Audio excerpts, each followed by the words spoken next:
First of all, he bought everybody. And and let me just make a stark observation.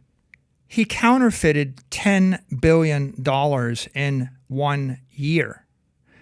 If you could counterfeit, if you created 10, look, you have a 300 million FTT tokens, move the price $30. Do the math, right? $30 on a token when you give yourself 300 million of them is 10 billion. And that's just one token. So if you fall off the turnip truck and you find that you can generate $10 billion in a year, what do? You go buy everybody. You buy every influencer, you buy every politician, you buy every celebrity, you buy the stadium, you buy all of Albany, you buy the government, you buy everything that's for sale, right? It's hard to find a crypto influencer that didn't take FTX money, but he hired everybody. Go as fast as you can. Well, how much can you spend? $1 billion in a year? $2 billion a year? They thought they had found the fountain of money, right? There is nothing more lucrative than a license to print money. This is why the Bitcoin maximalists just get so angry, right? They declare war on the shitcoiners and shitcoinery. The idea that you can just create your own token, sell it to the general public and manipulate the price of it and dump it on. But here's where the poor Bitcoiners never figured out. Their view is they're creating a shitcoin and dumping it on retail. But again, Sam's twist on it was, no, I'm not going to dump it on retail. I'm driving it to the sky. I'm never going to sell it. I'm going to use it to buy other banks, and then I'm going to drain the assets out of the bank by giving myself an under-the-table loan. It's so much more diabolical than just dumping a shitcoin on unsuspecting retail traders. So yeah, he did it. And he invited that scrutiny, and it was inevitable.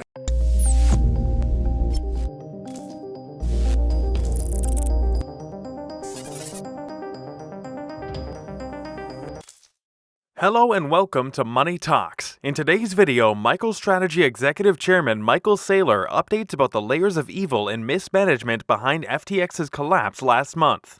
The executive accused the exchange's former CEO, Sam Bankman-Fried, of both committing securities fraud through FTT and using the asset as collateral to gamble away his depositors' money. I think the best thing for the world would be if the SEC pretty much shut down all of it.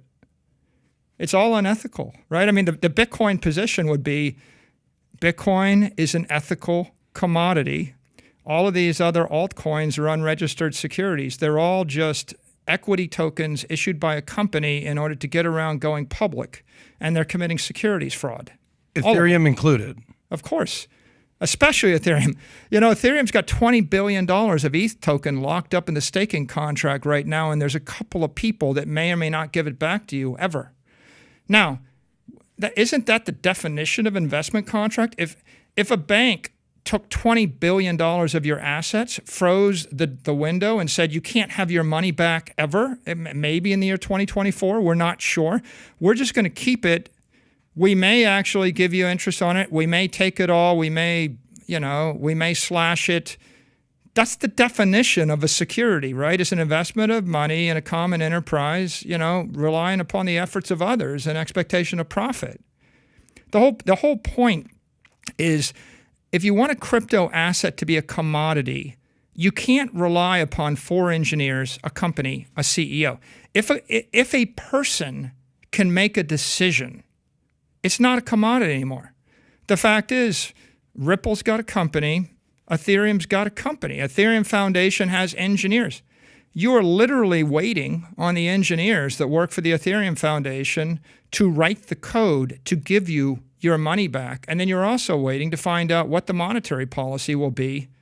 They change it half a dozen times in the last 6 years. It's always changing. Michael Saylor began by naming what he sees as Bankman-Fried and the crypto industry's first moral crime, the sin of shitcoinery. Bankman-Fried's company was responsible for issuing a token called FTT, which offered various benefits to users of his exchange. Once a top 25 cryptocurrency, the asset collapsed by over 90% in value during a run on FTX last month, after which its bankruptcy quickly followed. According to Saylor, Bankman-Fried's use of FTT and other tokens as collateral for taking out loans was particularly diabolical, given their relative illiquidity. However, traditional banks such as Goldman Sachs would refuse to lend money on such risky collateral. Yeah, it gets to the fundamental point of what are those assets? Some of those assets are crypto commodities. A crypto commodity is a token without an issuer that cannot be manipulated by some CEO or corporation or other party, right? There are cryptocurrencies like Tether and Circle. They are actually tokens meant to represent the US dollar or some other stable asset. They have an issuer. And generally, they're going to be regulated as securities and as currencies by the banking establishment, the SEC. Then there's crypto securities, Solana, FTT, Serum. Those were all securities. They had an issuer. There were companies behind them. There were CEOs behind them. People could make more of them. People can destroy them. There are some people, insiders, that had disproportionate interest in them.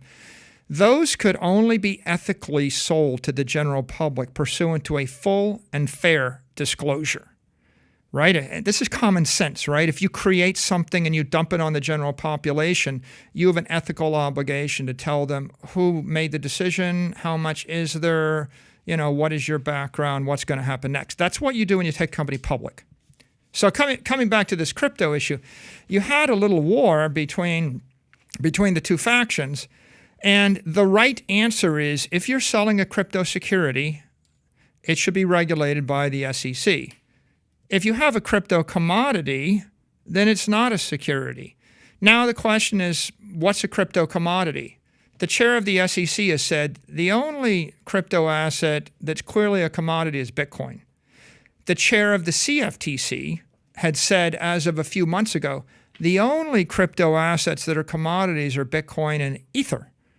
But Ethereum's not really a commodity. Ethereum is a security, and that has been a big fight in the community below the surface.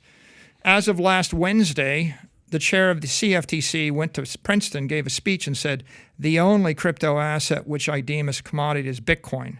As such, Bankman-Fried turned to himself, using Alameda to borrow FTX users' funds on the FTT collateral. Then Alameda used those funds to prop up the price of FTT, allowing the company to borrow even more funds and slide money into Sam Bankman-Fried's holding company, Paper Bird. While SBF maintains that he had little knowledge of what happened internally at Alameda Research, it is widely suspected that the trading desk was closely involved in the events leading up to both companies' bankruptcies. The thing that brought FTX crashing down is that Sam went to D.C., spent a lot of money on lobbyists, lobbied for this bill that would have made both Bitcoin and Ethereum commodities and would have put the CFTC in control, would have created light regulation, would have created a path for other crypto tokens to be viewed as commodities. And in addition to giving a lot of money to the media, a lot of money to the academics, a lot of money to the politicians, and a lot of money to the celebrities, he also inserted in the bill that the crypto exchanges would send fees to the CFTC. And they, in essence, try to bribe the CFTC with crypto usage fees in order to get light regulation. That didn't go over well with a whole set of regulators that thought that was a way to undermine the securities industry. It was at a deadlock.